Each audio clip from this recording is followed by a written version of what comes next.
today we are going to be digging into process, specifically how to communicate strategically to streamline your process and create what we call a forcing function in your fundraise. We're going to talk about strategic communication, the principles of sharing information, so what to share with who, when, how, pipeline management, the importance of maintaining your narrative throughout this all. So with that, I'm going to hand it off to Lily. I will jump in on this and then would love to hear, we'll talk a little bit about sort of challenges or what's resonating, what's not resonating. Brian has a phrase that, it's about lines, not dots. People want to see like building the relationship over time. So giving yourself enough time to do that so that they can then see progress over time as well. And so I think having a clear delineation between the relationship building phase and what approach do I take, what's my goal of those interactions, what information am I going to share in that phase, and how and why is that different than I am raising phase, and what is the approach and goal and information you share here. So we've captured just some quick ideas here, but on the relationship building, it is, it's building rapport, it's getting to know them, it's getting signal from the market in terms of what types of questions they might have, how do they feel about this space, where have they made investments, things like that. But it's really around, let me qualify, both am I interested in them and do I gauge that they are interested in me or not? And do that over, again, a series of touch points versus all at once. In terms of the goals of that interaction, I think there's two different goals in that interaction. You want to keep them interested enough so you're not getting to a no, and where they might want to check back in with you in a month or 2 months.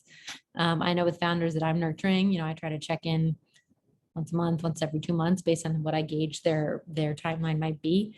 And in the process, you also want to qualify, like, are they a fit for you? And we've talked a little bit, Rebecca, you asked last time of like, do they know my space or not? And that's going to change my approach to how much information I have to give them.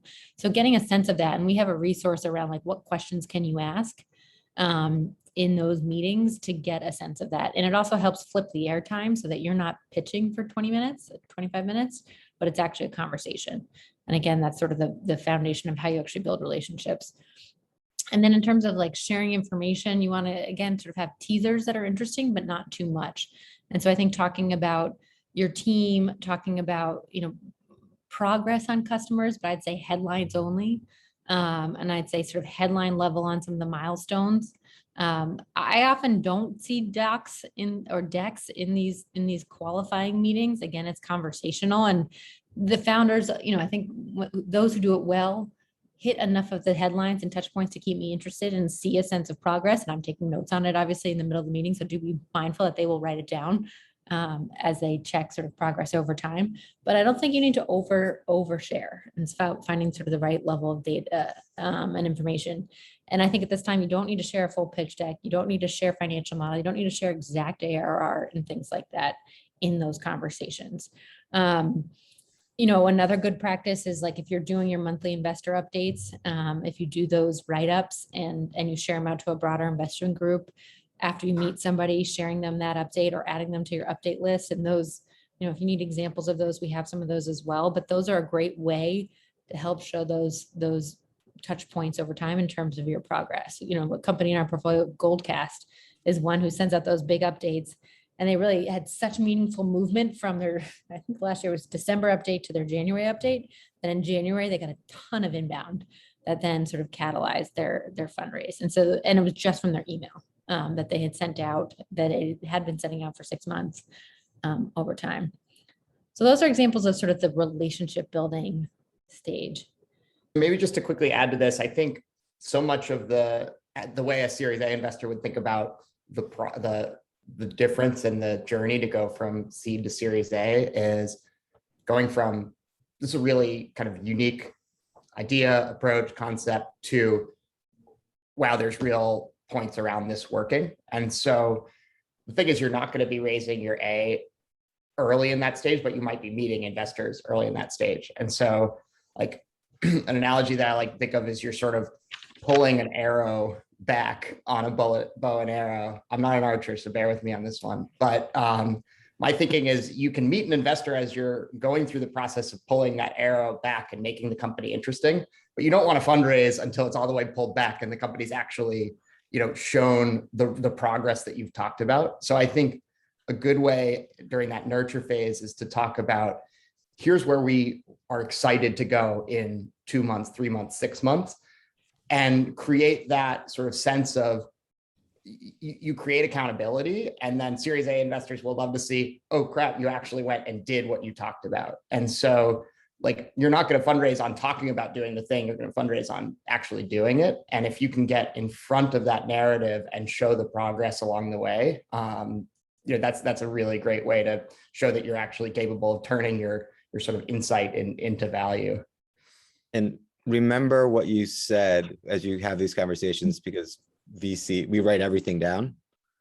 And one of the things, we write everything down, and you have to remember too, if you do start to fundraise and you send a bunch of materials, like a lot of the, especially in the later stages, everyone will look back and see if you did what you said you were going to do, because we have the stuff you sent us last time. It's less, we're early stage, but some of these multi-stage investors, they're going to go back and look at all of your milestones that you said you're going to achieve, your financial projections, anything that you give us. So make sure that it's pretty tight and you can defend, anything that you may have missed on too.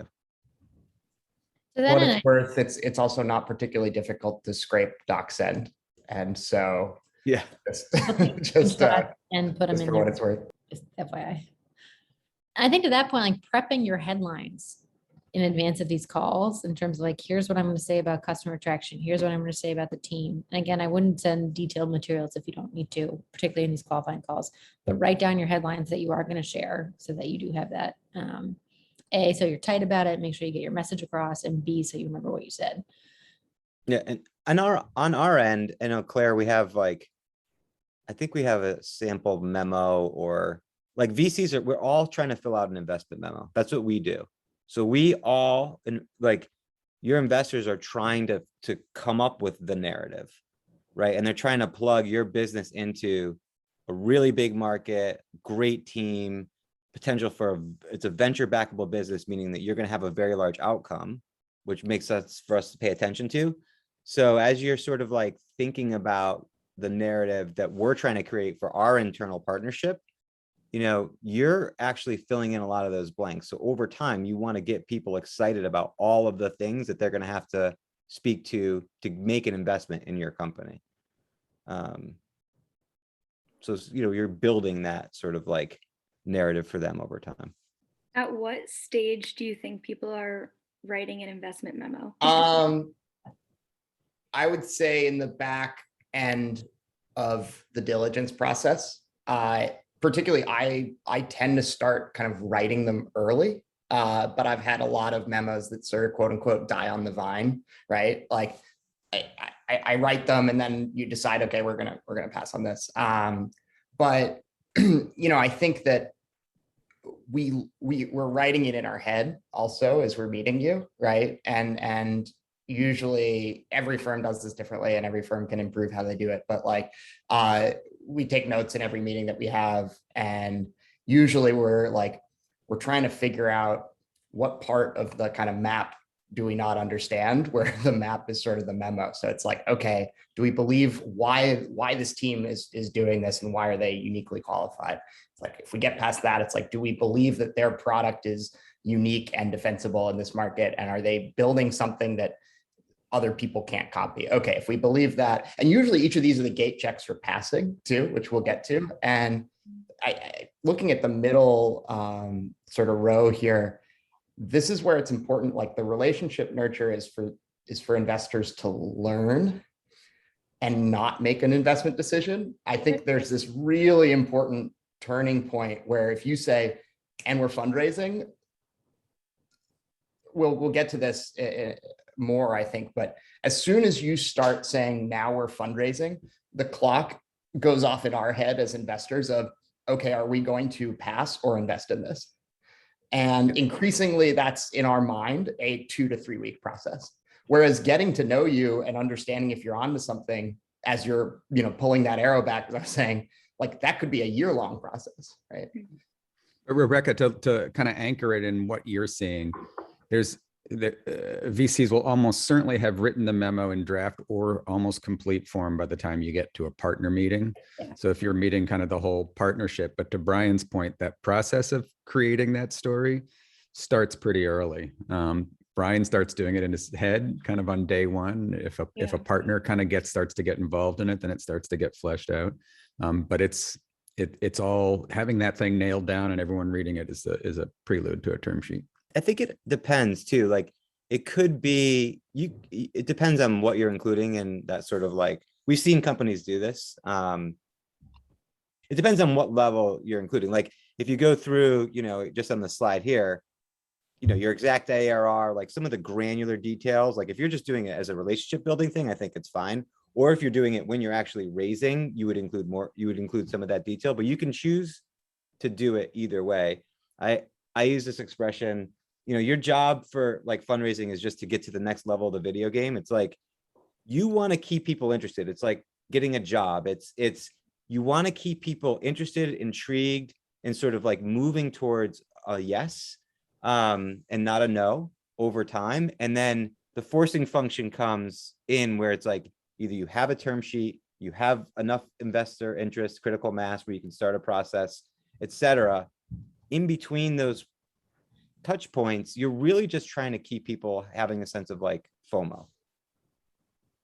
It's been like so hard with COVID because previously that's all I did was like meet people, build relationships. And then it's so hard. It's like with COVID, you're not just running into people over the last year talking to people, Right. So it makes it really different. It's not the same where you're like, oh, I'm in New York, let's catch up. But that just doesn't happen. And it's so weird over Zoom to just, it's hard to get to know people anyway. So I don't know. And yeah, I completely agree. Like you've basically like lost a network. So it's like recreating a network from scratch over Zoom, and people have to make a decision if you're a viable business in like 20 minutes. Right. It's like speed dating, but you're asking for marriage.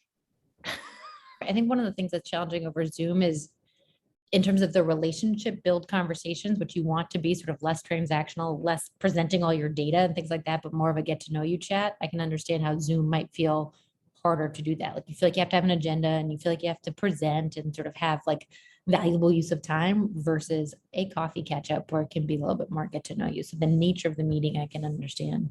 Right. I Because know. when you go to somebody's office or you're meeting for coffee, it's not 30 minutes. And by the time you log into Zoom, and it's now you have 25 minutes. And this 25 minutes, the VC has to present to you, what they're about. And then you have 20 minutes to cover. You have no idea what topics they're interested in.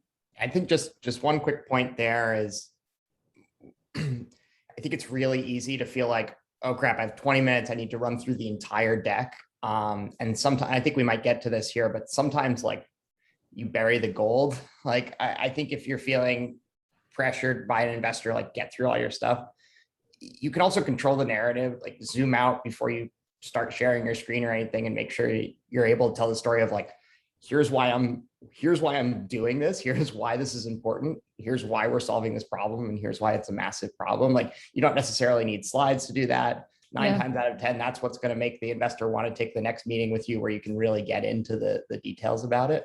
So I think there's also this importance of you can control that initial narrative and allow the investor to try to get to know why are you even doing this? And that usually comes across much better when you're not also juggling sharing your screen or things like that. So I think some investors will want to start there and they'll drive the conversation in that way. I know it's the first question that I always ask, and I try to get founders to not share their screen. But if someone's like, all right, let's run through the deck, like you can control that narrative, pause, take a step back and make sure that they understand like who's the person in this like 4x4 box and why should I pay attention to them? I think, yeah, I mean, also separating out the two different concepts of like relationship building versus pitching. Like I think you want to limit sort of the pitching part of this until you're fundraising. Cause then I also think I don't want to say withhold like financial information, but very granular. Like when you're relationship building, it should be, and you're qualifying in and out, like you can send them like update materials that are pretty generic and give them like some pretty graphs that make everything look up and to the right and like your hiring plan and your roadmap and sort of your milestones for the year. But then also in the relationship thing, because you're qualifying them, you should pick their brain on sort of like how they see a market or how they see a challenge and understand how they would add value to your team. And I wouldn't necessarily in the relationship sort of building phase, pitch anything or show any slides. I would Jimmy, just- that last thing you said was super important. Some of the founders that have done the best job of that with me, which is just kind of, again, in Zoom days, relationship building, is even just the email to me was just asking a question. Hey, I'd like to pick your brain on XYZ, you know, not raising right now, but we've made a lot of progress. I'd love to pick your brain on a couple things. Venture people, and many of them are egomaniacs, and being asked their opinion about stuff. I've yet to meet one who's not willing to share an opinion. And that's worked. I think that's worked well with me anyways. Yeah. I think a nuance, a point that is really important is like how you write is how you think, and how you communicate is also an indicator to an investor about what it would be like to work together. Like, what would your board meetings be like? How do you process and structure information? Like, could you see a working relationship in terms of communication style that might work?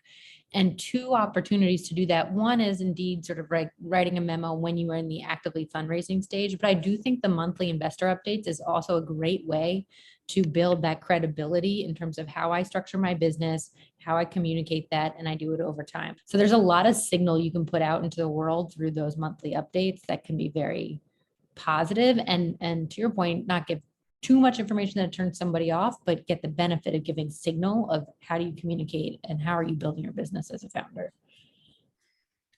And you bring up another really good point. Every piece of data you share is another variable that you don't know how it'll be interpreted. So it's got to be real, like it's an art. Yeah. You know, like, and one of the mistakes I've seen people do, and I've made like fundraising too, is oversharing. Don't overshare. Like, people think that like you're doing investors a favor by like I'll give an example, like sending your financial model in Excel is a disaster. You don't want people to play around too much with your data. And it depends on what your financial model is. There's a difference between projections and actually, like, if you have the variables and I see your growth rates and I can start to tweak, it's almost like too much information. So you want people, if they've got questions, to come back to you and ask you, as opposed to figuring it out on their own because you overshared information.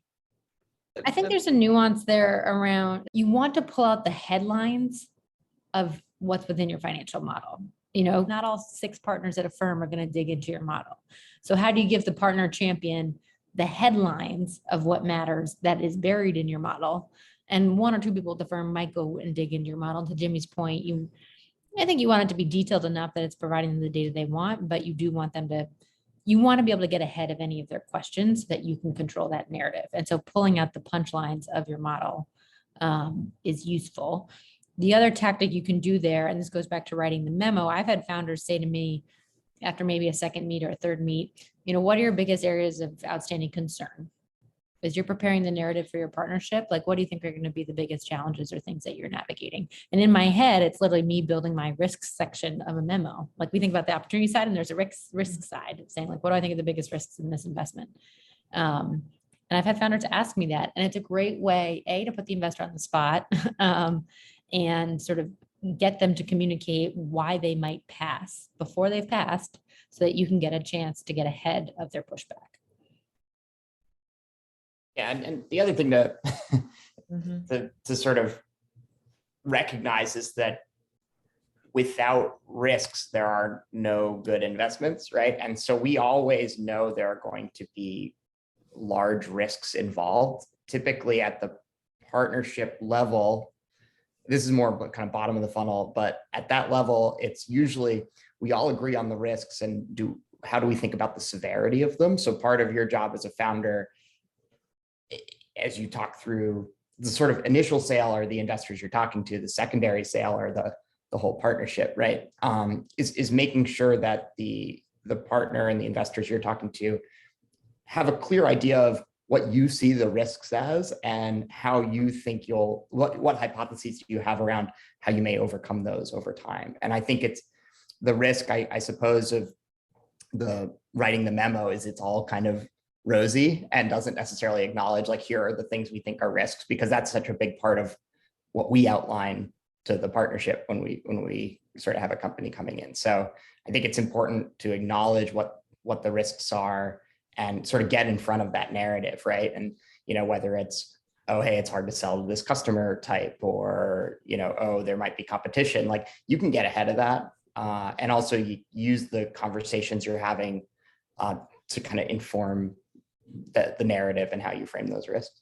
Because like another piece of sort of VC catnip is that like we want a founder to have a really unique insight on like that other people might not believe. So I think you can get ahead of like, hey, what a lot of people don't understand about this is X, and I believe Y. Like, we love that. We'll listen to that all day.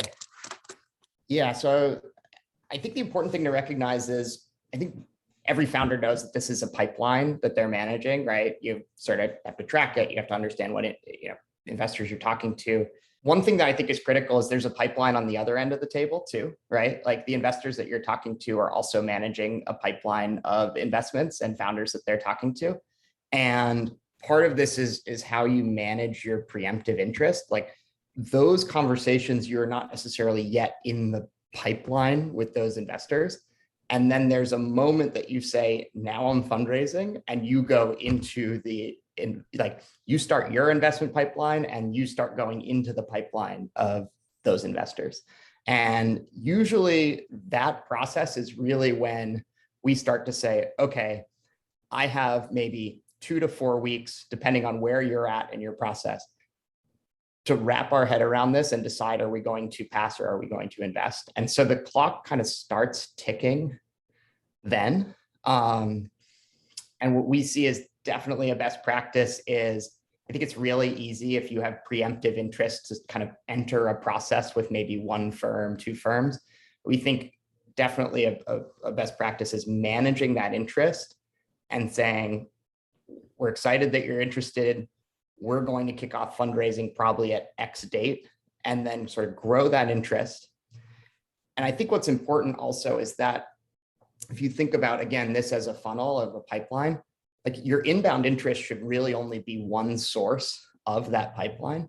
I think of like sales analogy of sort of, I don't know if you've heard the phrase of like seeds, nets, and spears, where like seeds is word of mouth, nets is kind of marketing, and spears is outbound. Like, I think of the inbound as just one source, like, and then you should also be looking at, okay, how can we get referral sources? Like, how can we ask other founders in our network? How can we ask our investors? Like, when we are ready to sort of kick that process off, or even a couple months in advance, like, let's make sure we're actually kicking off the process and not just talking to those who have reached out inbound. So I think that there's this point here around, make sure if you have preemptive interest, don't necessarily get pulled into a fundraise or think you're getting pulled into a fundraise when the timing is not right, when you don't think every piece of the business is lined up for that fundraise. And then when you do kick off, like, really kick off and understand that as you're having those conversations, the folks on the other end of the table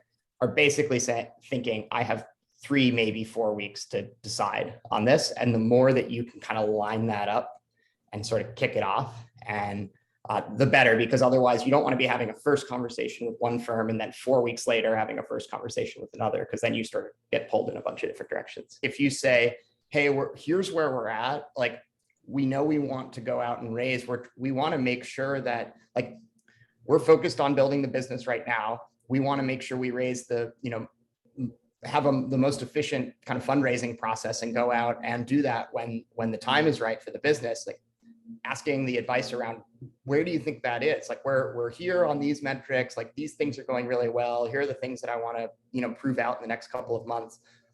Like, there's this joke or saying, like, if you want fundraising, ask for advice. And if you want advice, ask for fundraising, right? Like, if you can go out in the, like, before the raise section, and if the investors you're talking to tell you, here's what I think would be great if the business was at in 3 months, 6 months, like, you have them on the record too, right? And then when you reach back out, you can say, hey, remember when you said if we get to, 20,000 MAU or 500K in ARR or 18 customers that are paying over 15K in ARR, like, guess what? We did it. And now we're kicking off our fundraise. Like, that again is just kind of like you're launching the arrow, right? And you wouldn't have wanted to do it when you're asking for the advice around when the right time is. So I think there's some nuance in there, but I think that, asking about those milestones in advance of the fundraise is is a great way to then say, hey, remember when we talked about this? We're here now. And so we're thinking of opening up the fundraise. And that posture too is super important too. You want to control the narrative, and you want to control it in a way that gets people excited. Like, you know, what Brian just walked through is like, sort of there's this, you don't want to have blind optimism. You want to back it up with data, but investors will follow your excitement. If you understand the market and you believe have a path to totally dominating the market, you want to get that enthusiasm out there, get people excited about your company, tell them how exactly you're going to do it. And then to Brian's point, you know, kind of like come back to them and control your narrative and say, hey, you said if, you know, we got to these milestones, well, we did. And from here, you draw a straight line and, you know, we're going to be, you know, something much bigger in the future. And it kind of gives yourself credibility too, right? You kind of said what you're going to do, you did it, and then you came back and told them that you did it, and you're continually excited and you're getting them sort of ramped up with optimism. So I think it's an important point. I thought I'd first just kind of share some of the macro stuff going on in VC, which is probably not news to all of you because we all read the same blogs and VC Twitter and startup Twitter. But almost everything that's kind of gone on over the last couple of years in VC is founder friendly, actually, is good for the market, right? It's literally never been a better time to kind of to be a founder. There's higher valuations, like the pace of deals is absolutely insane. Just on that for a second, we talked a little bit about kind of inbound interest. You know, some of the bigger VCs, in fact, all VCs many of them are having much bigger teams. So, you know, there are armies of people out there whose job is to make inbound calls to startups, whether or not they're ready to fundraise. And so it's super important that when you're thinking about going out that you don't, and this happens to a lot of companies, and, you know, some of our companies as well, which is you mistake that inbound interest for readiness. And you have to just it really comes down to who you're talking to. At the end of the day, if you're talking to someone who can actually write a check and says, you know, hey, I'm really let's invest right now. That's real inbound interest. Someone wanting to just tap you on the shoulder and stay in touch. There are armies of fresh college graduates that their job is to talk to as many startups as possible. So that's just one point, but it's part of kind of the frenetic market around what's going on. Valuations are bonkers. And this is just another aspect of the space. It's really, you know, if you read kind of Twitter VC or startup VC or even TechCrunch, it's really easy to believe that everyone's raising, you know, $20 million A rounds at $100 million valuations. And the fact of the matter, and we've actually had this issue with some of our companies, is that TechCrunch often doesn't even bother covering all the other stuff below that, just because the bar has shifted so much and it's the big splashy stuff that gets the news. But the reality is that the big chunk of the deals are getting done at, yes, higher valuations, but they're not these kind of astronomical things. And it's true that the $1 million ARR SaaS metric is not the be all end all. You know, the way I think about that, and I'm a little worried about this slide, and I'll tell you why in a second, but the way I think about that is one objection that you take off the table, but it does not close the deal on a financing. And at the end of the day, what closes the deal on a financing is the narrative that stitches together everything that's going on with your company. And the reason I worry about this quote a little bit is because it kind of implies that, you know, SaaS metrics and in data and other things like that don't matter anymore. You just need someone who can kind of wave their arms and cast a spell over a partner pitch, and you'll get financing. And there are cases where that happens. But it's the story that I think that ties together all this stuff, ties together SaaS metrics with your journey on product market fit and the team's background and kind of all that stuff. But it's always been true that good storytellers, and this is true in kind of any business, good storytellers have an easier time raising money and as founders. And by the way, it's true for us VCs that have to go raise money. It's true in sales, right? You know, your best salespeople are people that can tell a story around the problems that's being solved. And so when we look at investment opportunities, we're looking for someone who can tell a good story, in part because that makes us realize that person's going to be better at raising money potentially.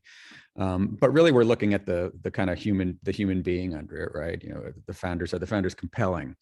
Do they have a right to win, whether it's domain expertise or you know, a superb amount of tenacity? You know, are you bold but not arrogant? You know, are you confident and able to kind of back up that confidence with a plan and a reason why you think you can kind of tackle all this stuff? But also part of the narrative, and I think we talked a little bit about this in some of these other slides, is asking questions along the way. So it's, you know, being able to say, you tell your story about why you think this is a huge market opportunity, the traction you have to date, you know, what metrics you think are actually important. But at the same time, you want to make it a two-way dialogue and ask those questions back of them. It's like, what do you expect to see at your stage? Here's what keeps me up at night. What would keep you up at night if you were me? And getting that dialogue going, because part of what you're doing there is you're testing them, because not everyone's going to get your story, whether it's because they're not interested or deep enough in your space, or there's some aspect of your business, you know, maybe you're talking to an investor who happens just to have a thing against, you know, anything in HR or whatever, right? And kind of understanding that in a two-way dialogue is super important. So getting back to the narrative, you know, a compelling founder with kind of a good story, but the narrative is not absent SaaS metrics, or not absent the metrics that you think are important to your business and why that's the case. And it may not be $1 million in ARR right now. It may be, in fact, that over the last 6 months, you're growing 30% month over month or 40% month over month, but you're not yet at 1 million ARR, but you can absolutely easily see how you get there next quarter. And so the narrative isn't as much of a single metric, but painting the picture of all the stuff you're doing. I think if there's one thing to take out of the side, is that momentum is almost important as to your point in time right now. Like, you know, if you weren't at $1 million in ARR, but the growth curve looks like this, that's actually a pretty easy story to tell. Yes, there may be some VCs that say, you don't cross the magic threshold of $1 million or ARR, but you will get people that will kind of invest on a good story, a great compelling founder, a huge market with really kind of steep early growth. What are the things that you see in your traction that indicate you're working towards that huge market opportunity? And you need to be able to explain why you think those are a more important way to measure your business than, you know, the kind of typical MBA, hey, here's what you have to be doing. I would say too, think of it this way. We look at 100 companies, right? Let's say if we look at 100 companies, we're going to pick one to invest in. And why are you that one? And to be that one from a venture context, you know, we think in terms of like returning our fund. I mean, and everyone does. Like, you have to be to be a venture backable business, you probably need to, you know, get to $1 billion in valuation minimum. Like, it sounds crazy, but it's because there's 1 out of 100 that we are going to take a strong bet that can. And so that's part of your narrative. So hitting $1 million ARR is important, shows that you've got product market fit probably, but it's just a point. It's 1% of probably the revenue journey that you need to take. And you need to paint the narrative that shows you're going to grow 100 times that.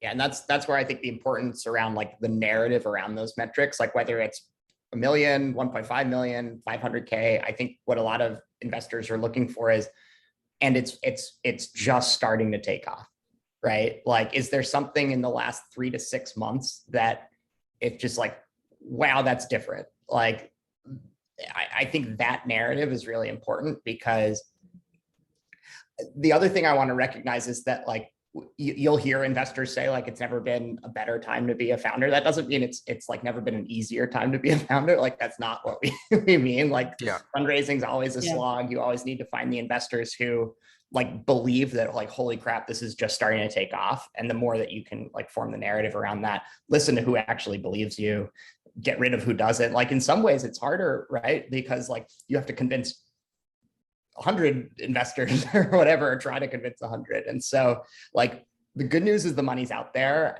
The thing that we want to recognize is like, you really need to have a super tight narrative. It's not just like check the box of $1 million in ARR. And I think that's what we're getting across. So I want to be mindful of us not being like, it's super easy to be a founder, because that's not what we're saying. Yeah, no. We know, Brian, we know. And fundraising is super hard, right? It's hard for us too, right? It's never kind of an easy journey. Just on the thing that Brian mentioned, I think even though you read these amazing headlines of huge raises, there is a ton of work and prep that goes in behind those. And I think, Tanya, you shared someone in your CEO group, an incredibly successful raise, but had 50 conversations to get there. So like even the super successful ones talk to a ton of people and do a ton of qualifying and get a ton of no's. And so it is unfortunately just part of the process, even a founder's market.